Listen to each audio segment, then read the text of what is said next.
guys, this is Tom from TNA Automotive, and I'll be bringing you a video today of a little walk around of my own personal truck.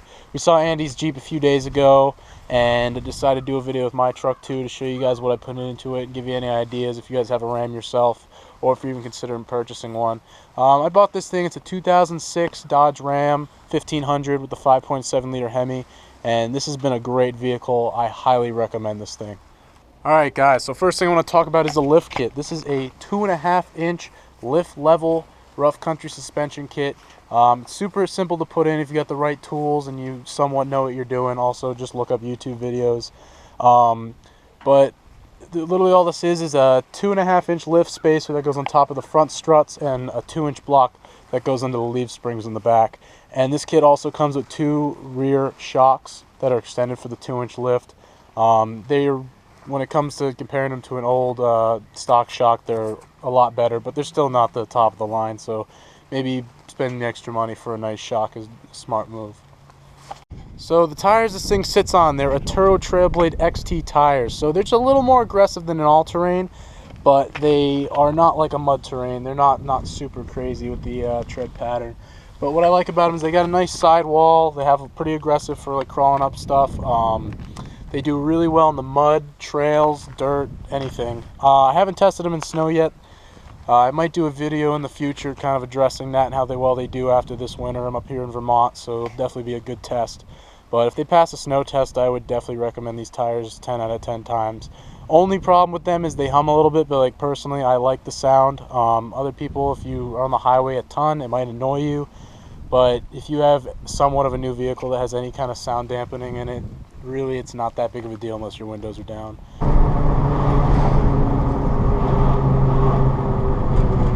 But I definitely recommend these tires. Got them off custom offsets. They were like 915 bucks for a set of 4, 35, 12, 5, and for a 20-inch rim, which usually when you're in the 20-inch rim range, the rubber gets a little more expensive, so I was pretty impressed with the price and the quality.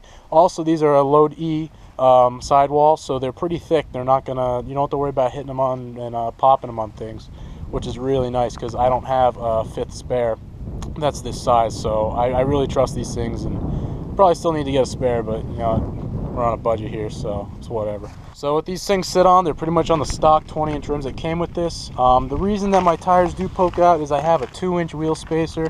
A lot of people hate wheel spacers and they say they're sketchy, your tires are going to fall off on the highway and you're going to die, it's horrible. But honestly, I've ran them on my old Jeep that I had for about over a year or two, and I've been running them on this for months and I've never seen an issue. I check them every once in a while when I do tire rotation to make sure the bolts on the wheel spacers are still tightened, and I've never had an issue with them loosening them up either. And they don't make any bumping or vibration on the highway. I can hit easily 100, a little over with them on, and I've never felt anything weird.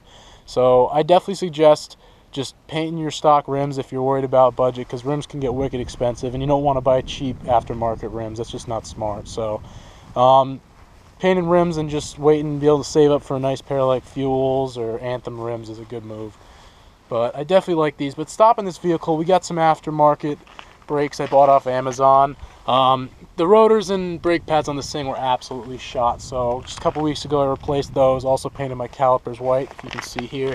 Kind of gives a nice little aggressive look, but the stopping power is so much better. They're slotted rotors, so it gives a little more, gets the heat off them quicker, so you get a little more stopping power when it comes to towing or even just driving. It's definitely, you can tell the difference. So moving around the vehicle a little bit, we'll go with the headlights. So I replaced these headlights. It came with headlights that were probably the worst shape possible, so I picked up these. These are really cool. They got the LED daytime running lights, the LED halo rings, and a nice LED bulb. So they're nice and bright at night, give you a nice sleek look.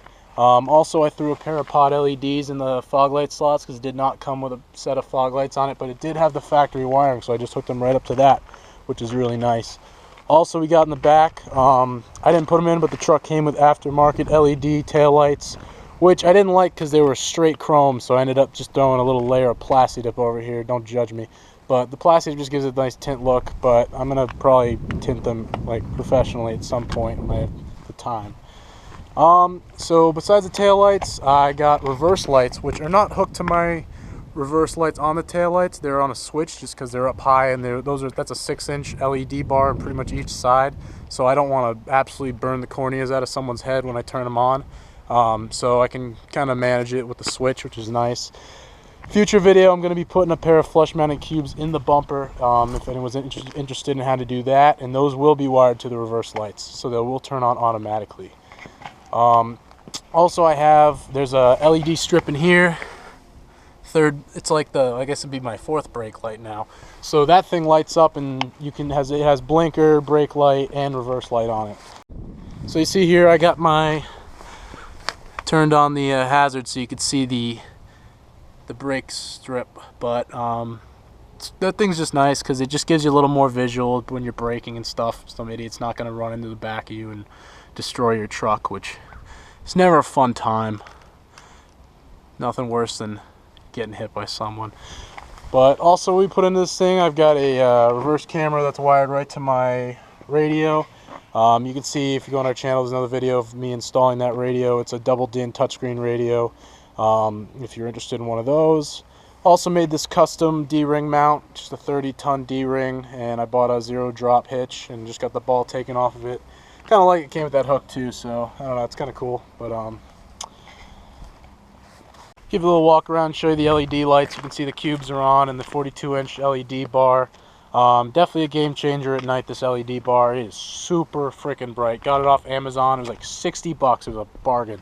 But it's the best 60 bucks you'll ever spend, because these things, they last, even though they're technically cheap, because those other brands, they're just super expensive, and I think it's literally just a name brand thing. They're not, the quality is better, but these last just as long, to be honest. And if you had to replace this, you could replace this 10 times before you even pay for one of those expensive ones.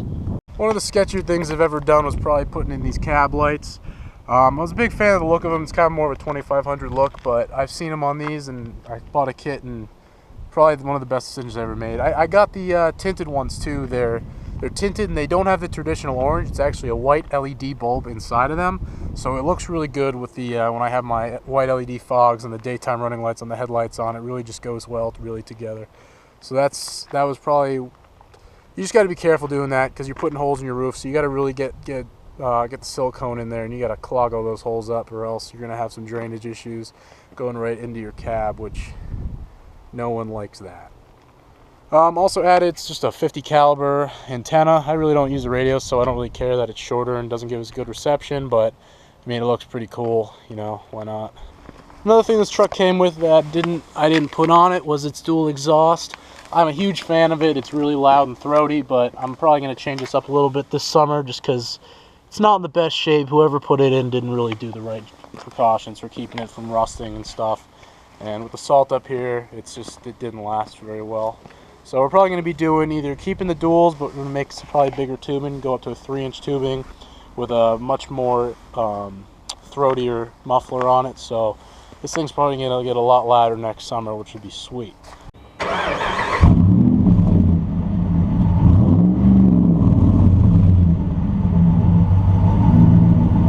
So to look under the hood of this thing, haven't really done much under here yet, but first thing you might see is my horn. It's an 18-wheeler horn. Thing's pretty loud. It's kind of fun. Just wired it right to my old horn wiring, so it works like the stock horn does. Also, it's got a cold air intake. It's a Scepter cold air intake. A little cheaper than a K&N, but the quality is pretty close. I like it, and what I'm probably going to do is when I change out my filters, get a K&N filter for it, so because they're known to be a lot more reliable. And then besides that, like, really all that's been done is just the wiring. Got all my wiring, which is a mess, just kind of like my life, but that doesn't matter. Nobody really looks under my hood anyways. It's nothing special.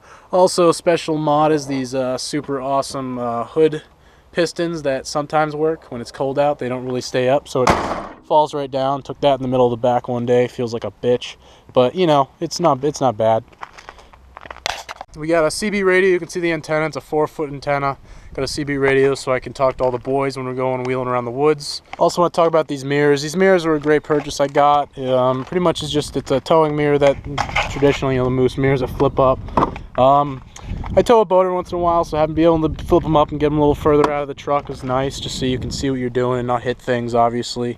I love having the big blind spot mirror. Most of these come with just a little square in one of the quarters in the mirror, either bottom or top, and I wasn't a fan of that, but when I saw these and it had the full full-length blind spot mirror. I was really pumped. So coming in the vehicle, first thing I want to show is we got the radio. This is an Xera Bluetooth radio with touch screen and reverse camera.